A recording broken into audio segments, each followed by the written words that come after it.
It was not clickbait. How is Mr. 50/50 streamer doing today?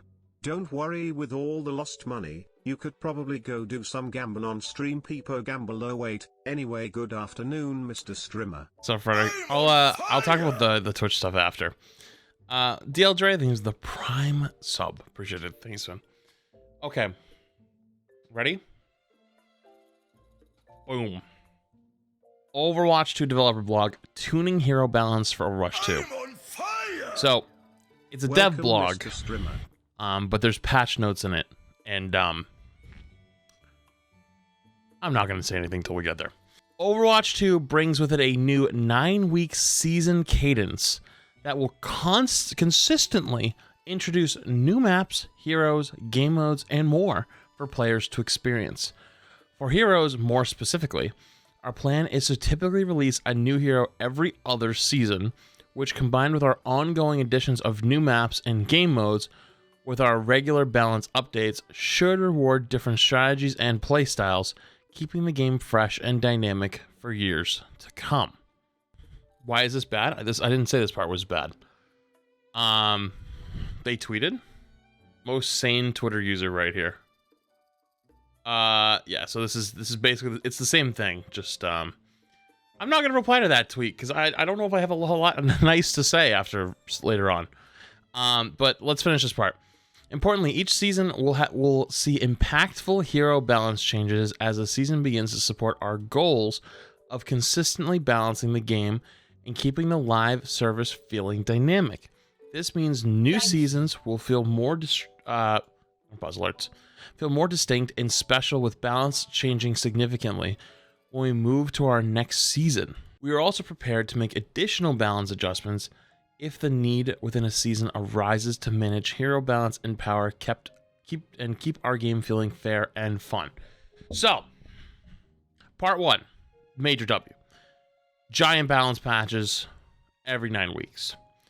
That means, theoretically, we never should again have things like double shield, goats, dive, mercy moth meta, etc.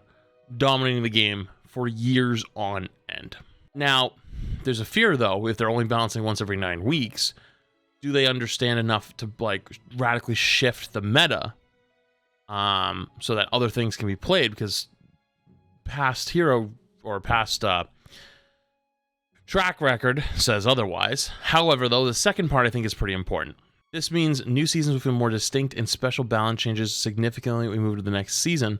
We're also prepared to make additional balance change adjustments if the need within a season arises to manage hero balance and power and keep our game feeling fair and fun. So basically this means like if a new meta hits and it's just awful, instead of having to deal with it for 9 weeks, they're going to fix it.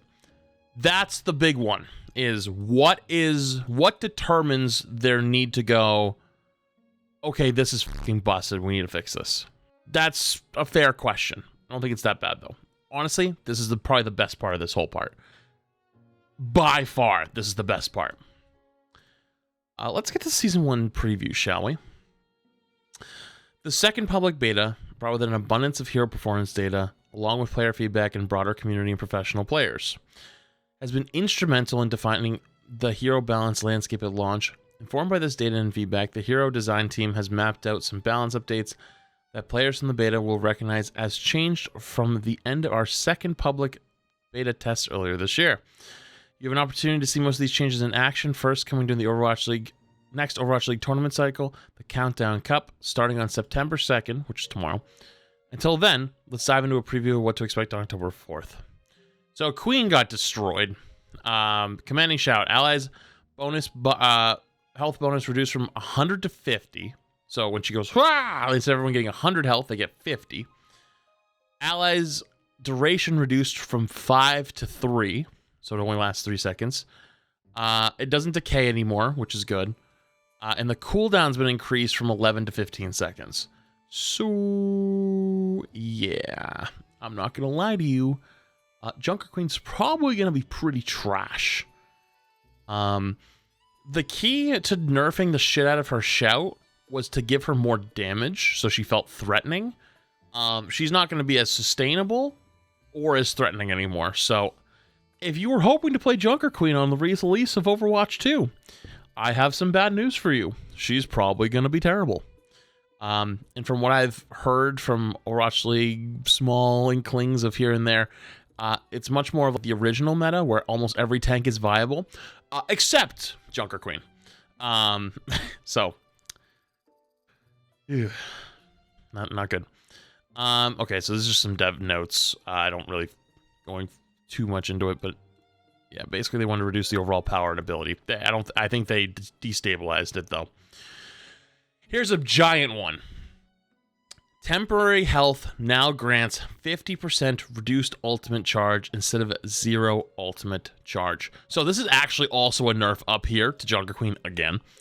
This is one of the things that Blizzard really misses sometimes, and they're called double nerfs. And it actually happened to Ryan between Beta 1 and Beta 2, but I'll explain that later. Anyways, so all shields now give 50%. So that's Beat, which used to give you ult charge. Ball shields, which didn't give you ult charge. Anything like that. All of those things now give you 50% reduced ult charge, but they grant ult charge. So shooting Ball before, while he had shield up, didn't give you ult charge. Now it does. That is a massive change. At a structural level.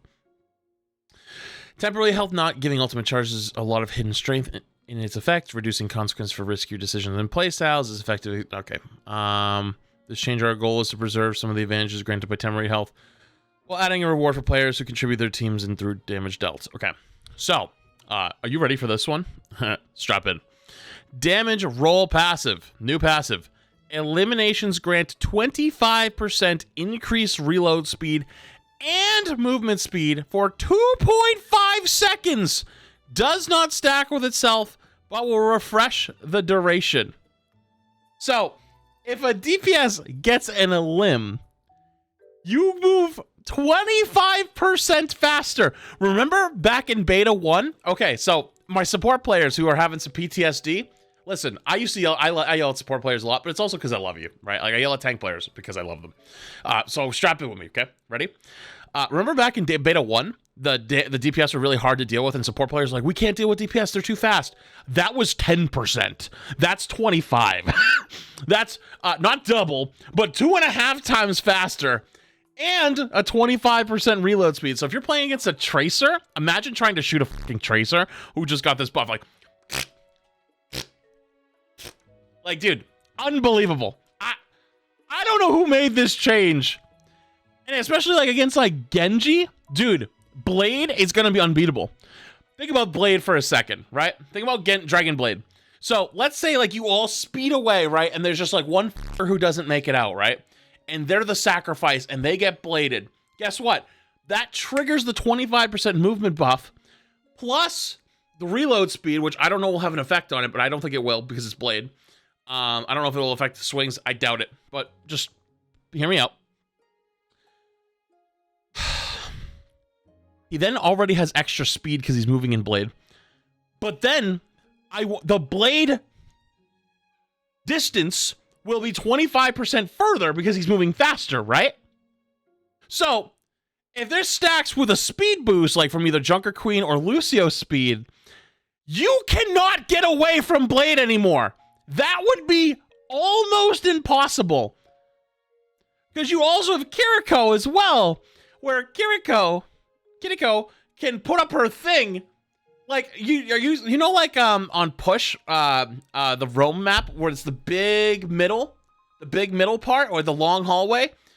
In theory, I bet you could go from one end of that to the other with a Kiriko ult, plus Blade, plus one elim. I bet you could go all the way down the end of it, dash somebody and kill them, dash again, and make it to the end by the end of the Blade. That's my theory. So, I don't know who the came up with this one, but we're not even done yet. We're not done yet. All heroes now refund up to 30% ultimate power on swap. So they took the old DPS buff, old DPS passive, that's in Overwatch 2, and they made it for everybody, which, pause, might sound ridiculous, but I actually think it's good. I actually think that's a good change. I'm going to be honest with you. I think it's good. I think that I think they discovered with the DPS thing, was like encouraging swapping in Overwatch is not bad. I'm not gonna lie to you though, that kind of contradicts the new ideology that people have been having recently about people not swapping as often. I'm just gonna point that out to you. That's a little. We're getting mixed messages all of a sudden, because I'm all for people not really swapping. People don't really swap in my games. Even in my games, like I feel like I have to like jump down someone's throat to ask them to swap, and like if I do ask them, they get really mad. So I understand that part. I'm actually kind of bought in on the not swap thing, but like this kind of completely contradicts that. So which one is it? Are we swapping or are we not swapping? I don't know. We'll see. So let me read this really quick. I just want to see their dev notes. Upon announcing the up to 30% ultimate power to transfer when swapping DPS heroes, we saw a lot of feedback that wasn't a broader change, that asking why wasn't this a broader change for all heroes. After continued testing, we agree, and we are making the change for the entire roster, should have access to this as we launch. Of course, that means the DPS role again will find itself without a role passive. So along with this change, we're introducing a new passive to DPS that increases their movement speed and reload speed by 25%. Oh my god, Kiriko ults already just 50% faster fire rate plus a 25% extra boost on reload speed if you get a kill. Dude, you're gonna literally have Gatling 76. Remember, you think you're playing Soldier 76? Nah, bitch, you play a minigun Soldier 76. Minigun 76. Dude, this is unbelievable.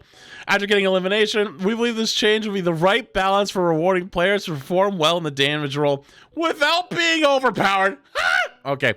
However, in the future rewarding seasons, we may continue to experiment with what these passes look like and shake up the meta regularly. Oh yeah, you better be ready to change that one real quick. All right. Well, we're not even fucking done yet. We're not even done yet. I know it might sound crazy, but we're not even done yet. Next up is Orisa. Okay, I'm not gonna lie. The Orisa changes are actually not terrible.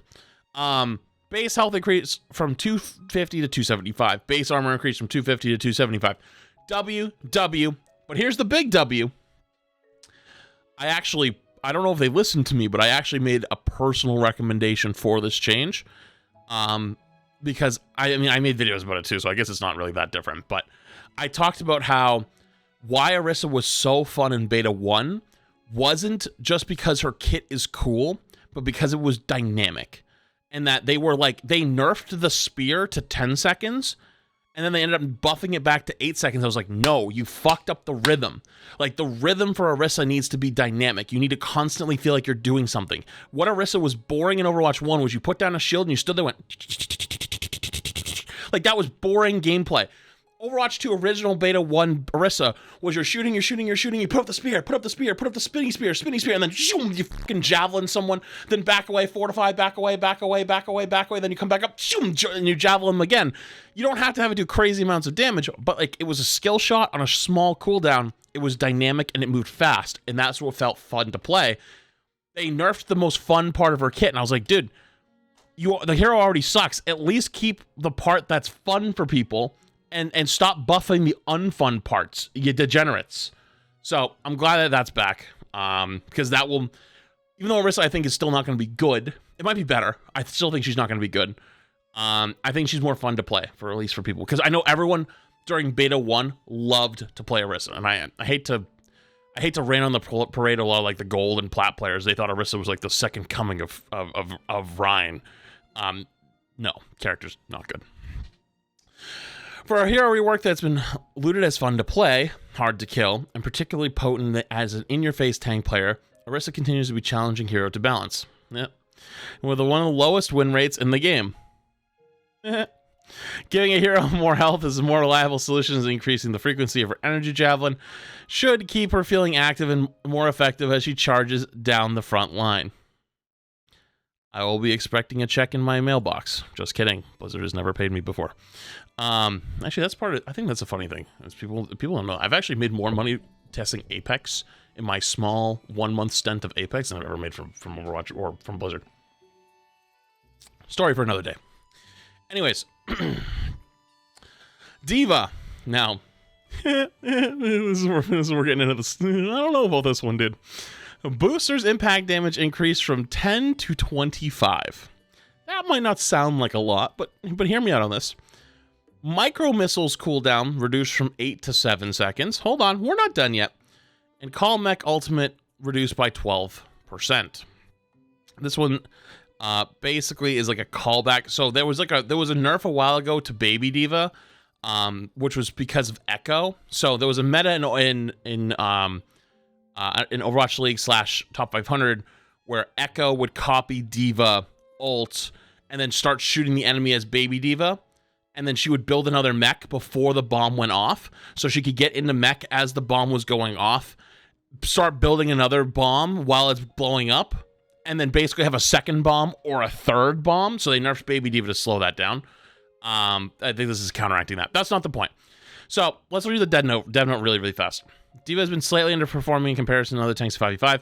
Increasing the damage on boosters will impact more weight that a rush-in moment for her, leaning into her strengths as a fast-moving engager that can push deep into enemy lines. This is absolutely the wrong direction I think you go with Diva. Diva is much more a structurally defensive tank than an offensive tank, because what people aren't realizing immediately, one, micro missiles being on a faster cooldown means she's going to do more burst damage up close. Number two, so most good Diva players, they melee when they fly. And I actually believe in Overwatch 2, you can just continually melee while you're flying. It doesn't cancel it like in Overwatch 1. Does anyone remember how much melee does? Oh, it does 30. So the boost will do 25, and the melee will do 30. She's going to have 55 immediate burst damage that she can do. That's a lot for a mobility tank of like Diva's stature, because it's not just that finishing power, which is probably the first thing you think of is getting finished off being under 50 HP. But it's also the micro missiles, because she can burst you really fast. Because you can go flying in, left clicking as you're flying in, or micro missiling as you're flying in, hit, boop them, melee them, and that's a pretty big chunk to get hit with pretty fast. I think that Diva is honestly a much better like play for your backline, play for like defensive like tank, because there is no defensive tanks like that. I think Diva could fill that niche very well. Like honestly, I think instead of increasing her damage, maybe reducing her booster time by like 1 second. That's what Emong told me would be like the best change for her. Making it so that she can balance it between being like a frontline tank and then peeling, because that's what Diva always has been doing. So by reducing the cooldown by like a second, you would make her much more mobile without making her like oppressive in the damage department. So I honestly think Diva's going to be on the watch list of like, you're going to just unexpectedly just start exploding from Divas and not understanding why. That's my take on that. Anyways, Inspire, Brig nerf, Inspire duration reduced from 6 to 5. Honestly, it's hilarious to think that this is probably not even enough. Basically, so we're in this unfortunate circumstance, chat, where there's 3 scenarios. Brig is absolutely the most useless character in the game and can't be played, which is part of number 2, which is if rush meta is a thing. So if rush is meta, Brig is not played. But number 3 is if rush is not played, Brig is a must pick in almost every meta. So you play Ana, you play Brig. Why do you play the Ana? Well, you play Ana typically to enable like the dive tank / Genji. Who protects Ana? Lucio, there's no need to, because there's no one to speed. You pick Brig, much more defensive, tankier, whip shot, self shield. Like Brig is the answer for anti-dive.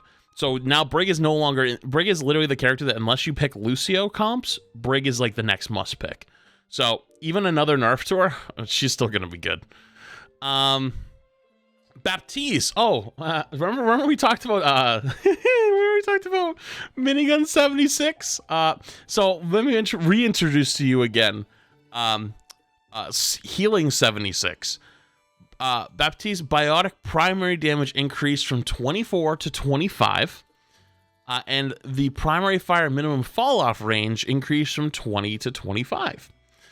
That's a double straight buff. Now, I'm really kind of ticked off at this one because People said that BAP didn't feel that oppressive in Overwatch 2. That was not a sign to go buff him more. Like, the reason he wasn't as good was because people weren't playing grouped up rush comps, but like the teams that did play grouped up rush comps still played fucking BAP.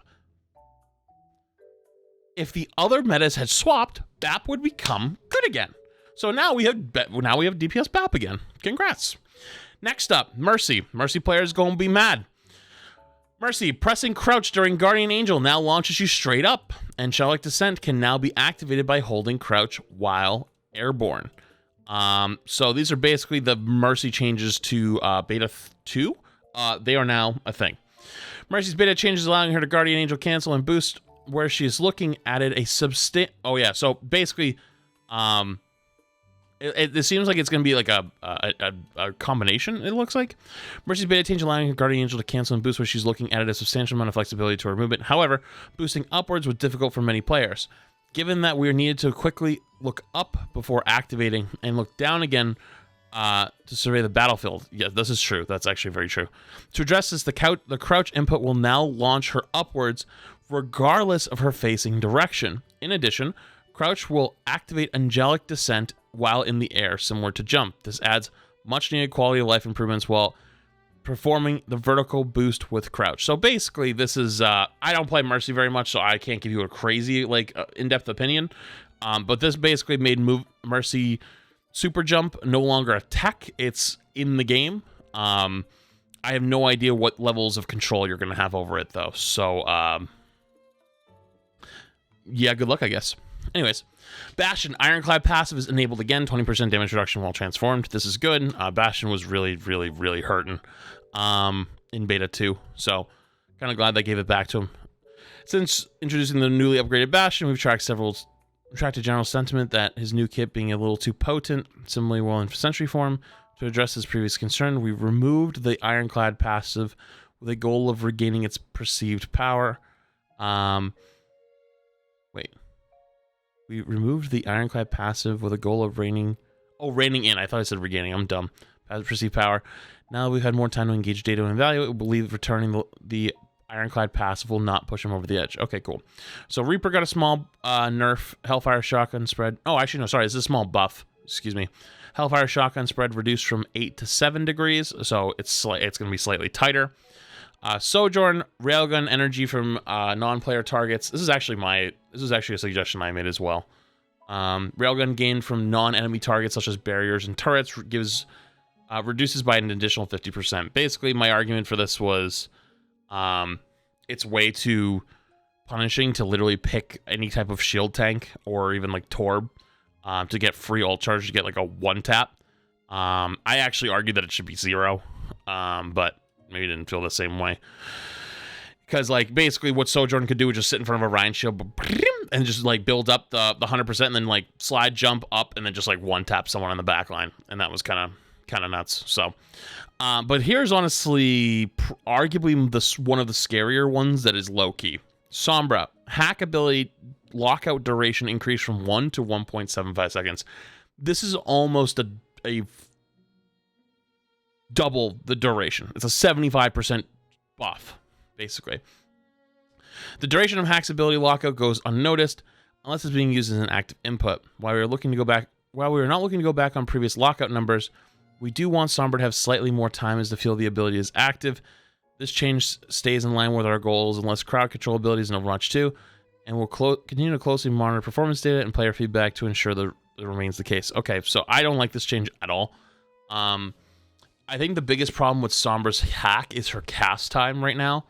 I think Fitzy suggested that there should be a dynamic cast time with Sombra, where, like, if you're in invis, because don't forget you have permanent invisibility. If you're in invis, it's like the same hack time that it is now. It's like 0.85. It's like a long hack time. But if you're out of invis, then it's like much faster. It's like 0.5 or something like that. That way you can decide like whether or not you want to be playing invisible or not. And if you're playing invisible, it's a longer cast time, so more for the player to be able to react to it. But if you're not playing invis, like let's say you come out of invis and then sneak up behind them, like you get a much faster hack time.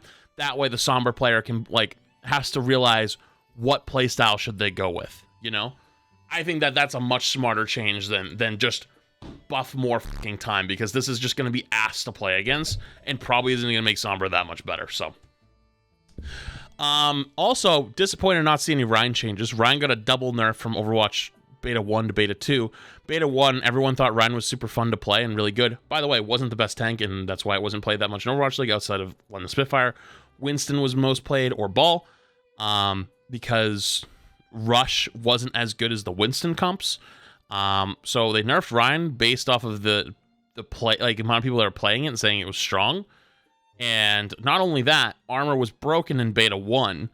So armor was broken in Beta 1, it wasn't being calculated properly, so that it was actually much tankier than it was supposed to be. That was fixed going into Beta 2, and Rein also got a 75% or 75 point armor nerf going into Beta 2. So not only was armor broken from Beta 1 to Beta 2 and fixed, so you were taking more damage than you were supposed to be.